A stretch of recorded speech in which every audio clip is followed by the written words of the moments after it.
Bienvenue dans le Face à Face. Avec moi sur ce plateau, Dominique de Montvalon, éditorialiste politique. Bonjour. Bonjour Dominique. Et Pablo Pillot-Vivien, rédacteur en chef de la revue Regard. Bonjour. Pablo. Donc on va revenir sur ce drame à Lyon. 11 interpellations dans l'enquête sur la mort de Quentin Derenque, jeune militant identitaire qui a succombé à ses blessures après un lynchage attribué en partie à l'ultra-gauche et à la Jeune Garde, mouvement antifasciste proche de la France insoumise. Ces violences ont eu lieu en marge d'une conférence de l'eurodéputée insoumise Rima Hassan à Sciences Po Lyon. Alors parmi les interpellés, Jacques-Élie Favreau, interpellation ne veut pas dire accusation, je le rappelle, assistant parlementaire du député insoumis du Vaucluse et fondateur de la Jeune Garde, Raphaël Arnaud. Les insoumis sont pointés du doigt par leurs opposants de façon d'ailleurs assez virulente. Et on l'a appris il y a quelques minutes, le siège de la France insoumise a été évacué pour une alerte à la bombe. Est-ce que ce climat de cette violence est extrêmement inquiétant pour vous, Pablo?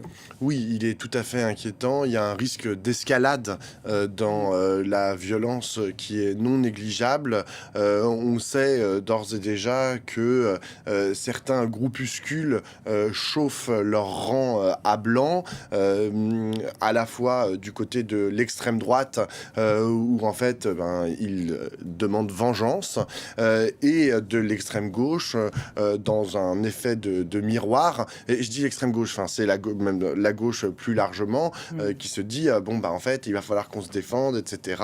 Et donc comment on fait, etc.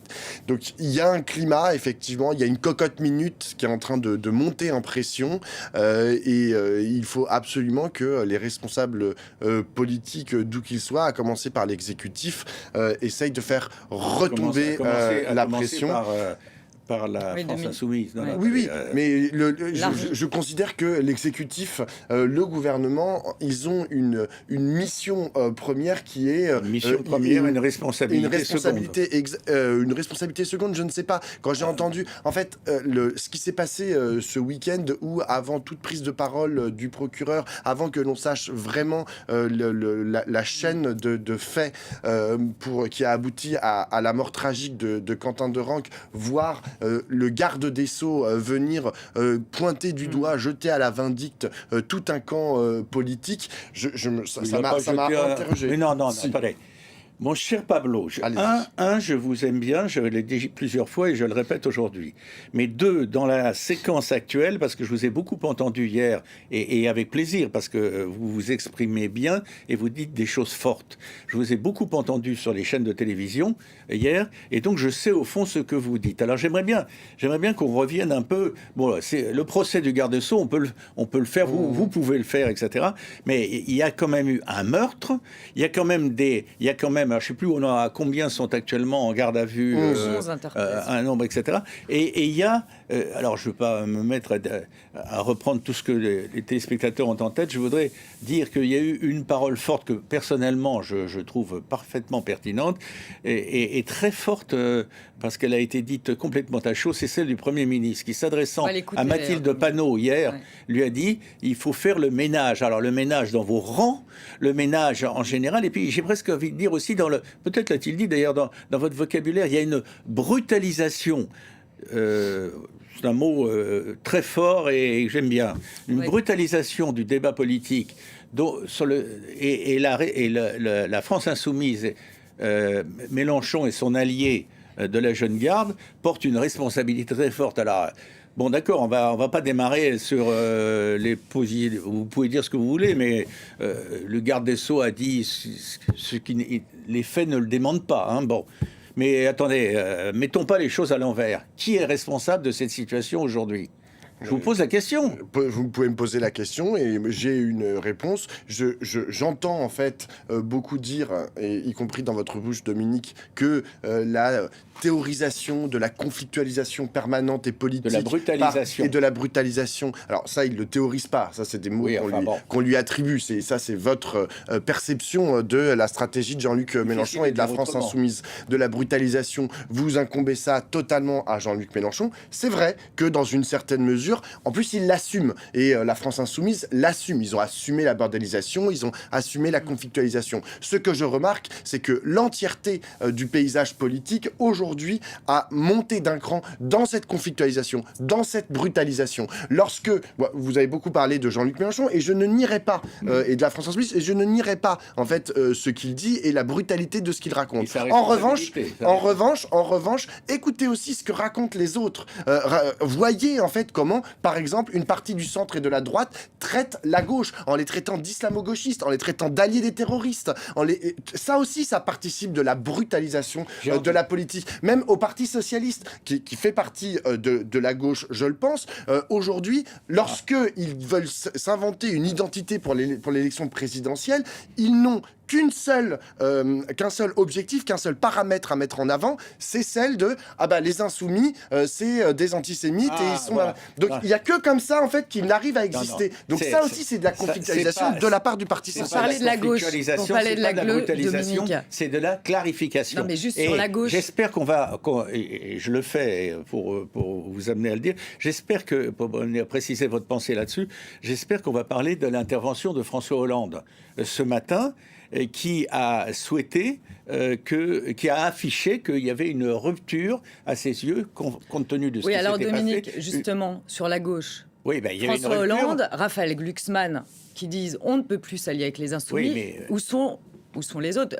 Olivier Faure, premier secrétaire du Parti Socialiste, est extrêmement discret quand même sur ça. Moi, celui qui n'est pas discret, c'est François Hollande.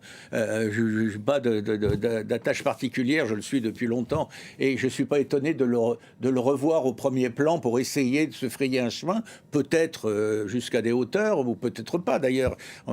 Il a affiché la nécessité pour le Parti Socialiste et pour les socialistes de rompre avec LFI, les amis de Mélenchon, tels qu'ils sont aujourd'hui. Alors moi, je voudrais savoir, quelle est votre analyse? Parce que je vous ai encore entendu hier, avec passion et éloquence, plaider pour l'union de toutes les gauches. Allez, on met tout le monde sous le même drapeau, on ne distingue pas dans les projets. Et quel est votre point de vue aujourd'hui?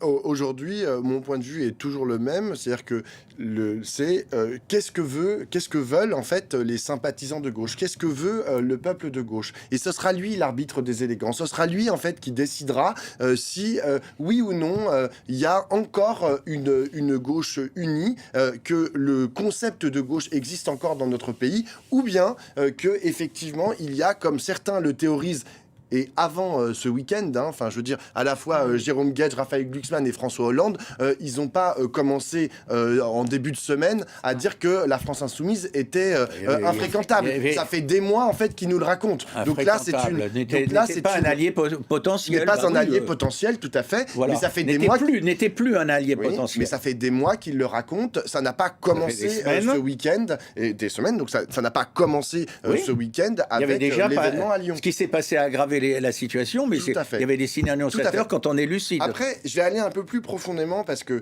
j'ai eu beaucoup de discussions avec différents cadres de la gauche et je vois bien que ce rapport à la violence, cette question à la brutalisation, à la question aussi de l'autodéfense qui est défendue par la jeune garde et des collectifs antifascistes, féministes ou antiracistes. Je vois qu'il y a une différence en fait dans l'analyse. C'est-à-dire que vous avez des gens à gauche qui considèrent que le monde est violent, la France est une société violente, est une société raciste, où il y a des gens qui meurent en fait sous les coups de la police, qui meurent sous les coups de racistes, et donc il y a une violence qui est...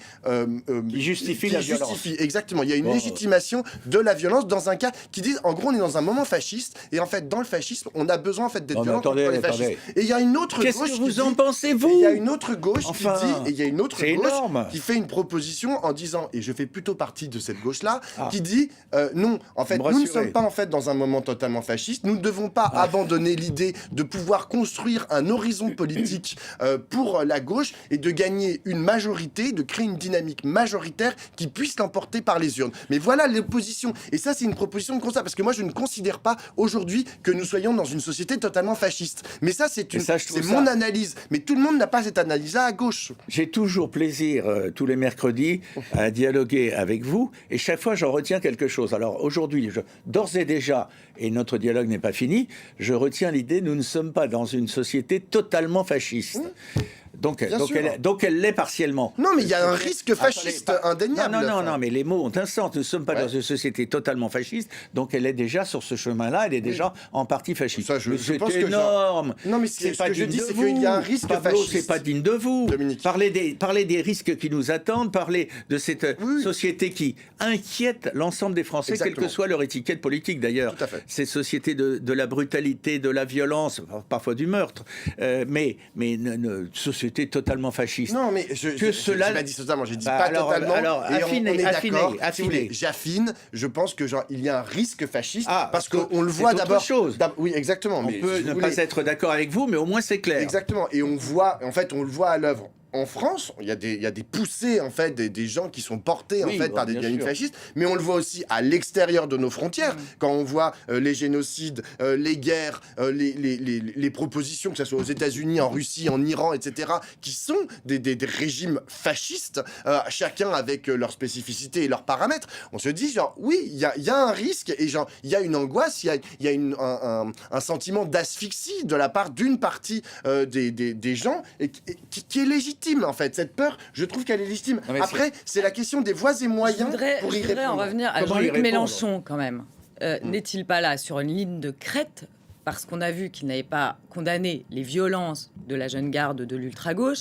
Et est-ce que finalement la diabolisation qui était avant attribuée au Front National devenu Rassemblement National, c'est-à-dire de flirter avec l'antisémitisme, de soutenir des mouvements ultra-violents, est-ce que la diabolisation n'est pas en train de changer de camp, Dominique ?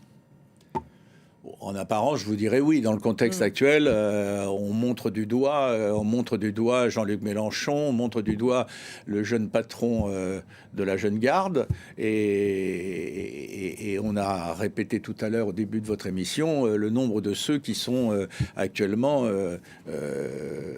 interpellés et pas mis en examen, mais enfin en tout cas qui vont devoir répondre de leurs actes, etc. Alors le climat est tel qu'on serait tenté de dire la diabolisation a changé de camp. On n'est pas nous ne sommes, enfin je n'appartiens pas au camp des naïfs. Des questions se posaient concernant l'extrême droite, a fortiori l'ultra-droite. Des questions aujourd'hui se posent, c'est vrai, aujourd'hui concernant la gauche et l'extrême gauche. Et l'ultra-gauche. Je vais vous dire une chose. Comme j'ai... mes cheveux en témoignent de l'ancienneté, mais de la mémoire. Je me souviens pour l'avoir pratiqué comme journaliste, d'un Mélenchon, parce que c'est de lui dont il s'agit aujourd'hui. On ne comprend absolument pas ce qu'il est en train de devenir. Hein. Enfin, je ne comprends pas. D'un Mélenchon abordable, démocrate, ouvert, intéressant, qui était, si je reviens au plus... Après, il y a eu d'autres étapes, et qui était, au fond, quelque part prédisposé à être, le jour venu, le successeur excusez du peu, le successeur de Mitterrand. Enfin, le nouveau leader social-démocrate, plus marqué avec lui, plus intellectuel, etc. Mais qu'est-ce qu'il est devenu ? Votre ami, et moi, si je le rencontrais... Non, mais alors, voilà... Moi, ça jamais. Les hommes politiques ne sont pas des amis, mais moi, je l'ai trouvé très sympathique. Je me souviens d'avoir fait une interview de lui, mais il y a longtemps. Aujourd'hui, ce serait plus possible parce que je n'en aurais même pas l'idée. Et en plus, je suis pas d'active, comme on dit. Mais qu'est-ce qui lui arrive à ce Jean-Luc Mélenchon ? Vous qui avez des... Déjà, il faut faire attention. Il ne faut pas faire dire à Jean-Luc Mélenchon ce qu'il n'a jamais dit. Jean-Luc Mélenchon... On se contente d'écouter ce qu'il dit. Exactement. Jean-Luc Mélenchon n'a jamais appelé à la violence. Il ne l'a jamais condamné. Alors, je vais être gentil avec vous.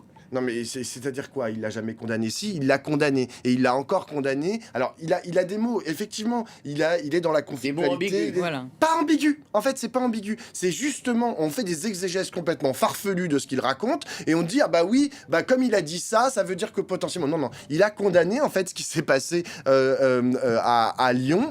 Il a condamné fermement. Bah non, mais ça, d'accord. Mais parce qu'on passe toujours l'extrait où il dit, genre, mais nous aussi... Et le résultat extrême d'une évolution générale où il a sa part. Oui, mais... Alors, on a utilisé le mot, je le réutilise, la brutalisation assumée, voulue, et jusqu'où ira-t-elle, du débat public. Oui, Pablo, c'est pas possible. Pablo, juste un mot.